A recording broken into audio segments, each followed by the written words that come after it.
So what is going on, guys? I am Black Ops Amazing. Welcome back to another video where today I have some brand new information, some leaks on Black Ops Cold War Zombies. Of course, if you don't want to know about leaked information, then click off the video now. But we're going to be talking about some brand new things we haven't heard of up until now. We've had quite a few leaks before this, then we had the official information, and then since then we haven't really heard any leaks. I assume that's because everything was officially revealed. But obviously Treyarch weren't going to tell us everything. There's still going to be things we don't know about the game. And here in this video today, I just want to cover a few more things we've found out. As always, with any leak, take it with a grain of salt. It may or may not be true. We don't know what's made up, but this is just what's being given to us. So this was posted by Nanikos over on Reddit. If you want to check it out for yourself, I will link it down in the description. We've really got two different separate pieces of information. There's also some other stuff I want to talk about after as well. But he says the first list are for calling cards, and going down the different calling cards that we have, it reads collect X amount of Omega Intel. There's also Maxis Intel, which is mentioned. We were told around the D machine map we are going to find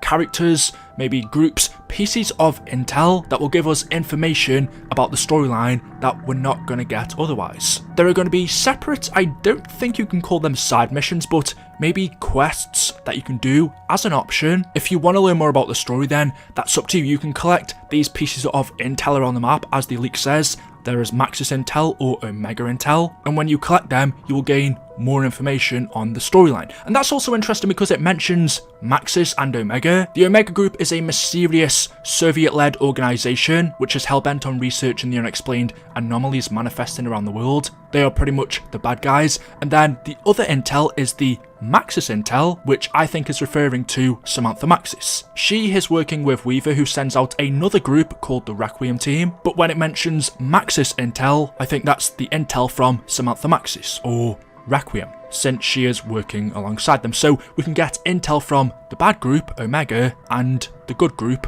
which is the Maxis Intel. You could say, well, maybe Maxis is referring to Dr. Ludwig Maxis, Samantha's father, but we've already seen Samantha Maxis in the trailer. Dr. Maxis died in BO4, he was killed by Dr. Monty, so I'd say that's what this is referring to. And that also really excites me because previous to this, we've only been able to learn storyline info from quotes or maybe ciphers in the game, side Easter eggs alongside the main Easter egg. But now there are pieces of intel we can collect that will give us more story info. Anyway, continuing on with the challenges, the next one reads, reach round 20 with only your starting loadout and no upgrades. So I think this one's going to be easier than it sounds because we can now come in with our own loadout. You can have an AR from round 1 or a shotgun. You can pretty much start out with your own loadout, your own equipment. So getting to round 20 without changing any of your loadout, without upgrading it or pack-a-punching it, I don't think that challenge will be too hard. The next one is reach round 100. The next one after that is have 2 fully pack-punch weapons and ammo mods equipped and 6 perks active.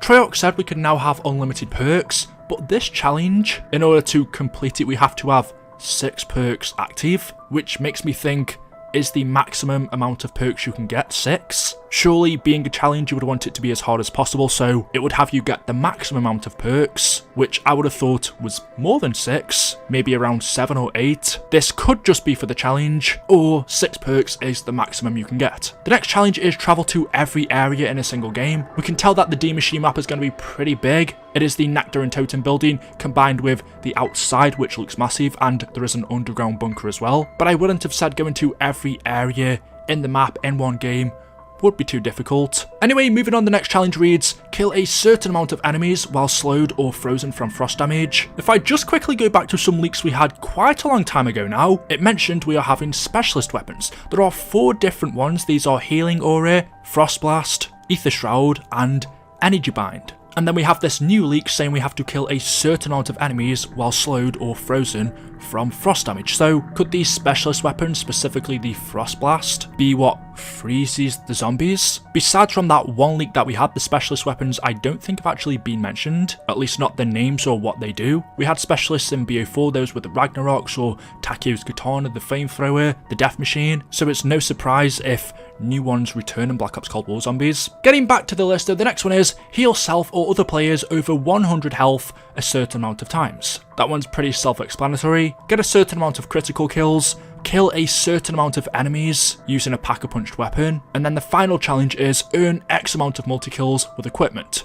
Frag, Semtex, Molotov, C4 or Monkey Bomb. The leaker does say at the end of this that he thinks some of these challenges could be left over from Black Ops 4, but they are all inside of the Cold War files, so that's yet to be confirmed. And then you can see under all of this we have ZM_Intel_stat list Maxis. So I'd assume everything beneath this is a part of the Maxis Intel. The first bit says raw Ethereum Crystals. Milestone rounds will reward players with salvage and give you a chance at earning raw Ethereum Crystals. Note, there are also flawless Ethereum Crystals. So to begin with, what even are Ethereum Crystals? Ethereum, you would think, links to the Ether. We have the Dark Ether in Black Ops Cold War Zombies leaking into our new world. Are these Ethereum Crystals also leaking out of the Dark Ether? In the trailer there was this scene which wasn't explained. It's different to how the map usually is. In the beginning of the trailer, everything looks nice, it's daytime, and then as we go towards the end, we have this whole crazy looking scene where there are cars floating in the background,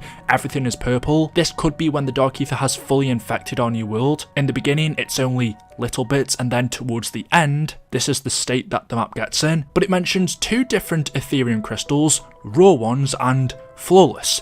Maybe by flawless it means you can just find them lying around the map on the floor, and then by raw you get them from salvage. In the comment section of this post, someone asks the leaker, are the Ethereum Crystals most likely going to be the liquid divinium equivalent for Black Ops 5? As of this point in time, we haven't been told that there are microtransactions in the game, but the leaker says yes, Ethereum Crystals are more than likely the same as liquid divinium from BO4 or even the Gobblegum system from Black Ops 3. Ethereum could be the name of the microtransaction system in Black Ops Cold War. Since DLC maps are going to be free, they have to have a way of making money from it, in the way that for multiplayer or Warzone, you can buy cosmetics from the store. There's got to be a way for zombies. These crystals could be it. You can either earn them from the game, or I'm guessing you can purchase them. But continuing on down the list, the next one says Pack-a-Punch upgrades weapon damage and applies ammo mods using Essence. I'm not 100% sure what it means when it says Pack-a-Punching applies ammo mods using Essence. Obviously upgrading the weapon is going to increase the damage. That's what the Pack-a-Punch machine has always done. In the past, in BO3 or 4, we have gotten special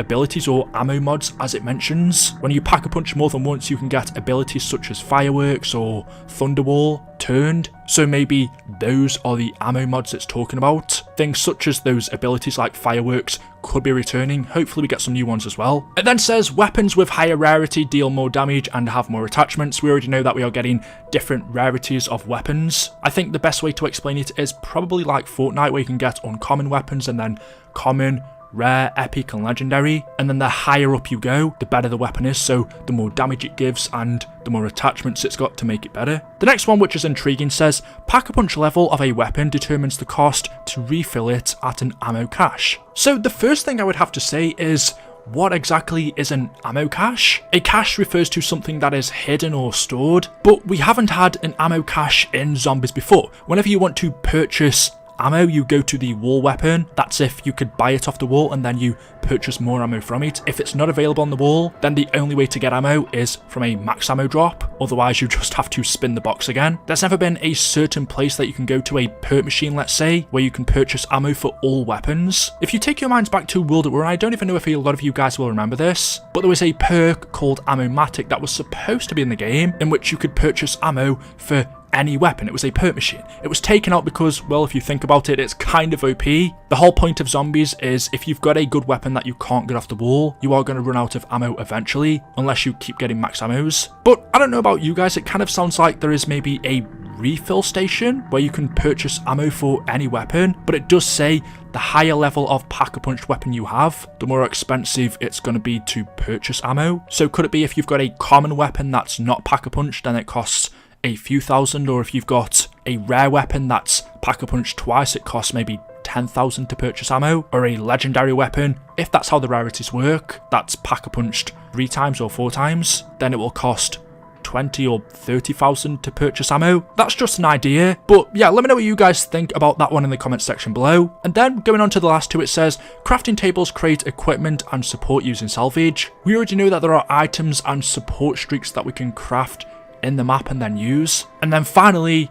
enemies get stronger every time the Dark Ether Orb moves. I have no idea what the Dark Ether Orb is. Could it be this that's coming from the machine? Is this the Dark Ether Orb? That kind of scares me how it makes the enemies stronger as well. Is it going to get very difficult the higher we get? Because there was a challenge that said we had to get up to round 100. Obviously it's optional, but yeah, there we go. Those are all of the leaks that were given out on this page. Like I said, if you want to check it out for yourself, I will link it down in the description. One thing I haven't mentioned, which I know a lot of people are asking about, is Zombies Chronicles 2. Those 3 maps, Tranzit, Dire Eyes, and Buried. I've said probably hundreds of times now that they've been remastered. For a long time, they were supposed to release in Black Ops 4, but didn't. Mainly because the game wasn't as successful as Treyarch thought or Activision thought. So there's still a big chance that they could release in Black Ops Cold War Zombies. Not at the beginning, but maybe somewhere throughout the DLC cycle, towards the end maybe, or sometime next year, we could be getting those 3 maps. There is some really interesting information here. Let me know your thoughts in the comment section below. As always, hopefully you have enjoyed. If you have, you know what to do. Drop a like rating. Make sure you are subscribed to stay up to date with the latest content on the channel. And as always, I will see you guys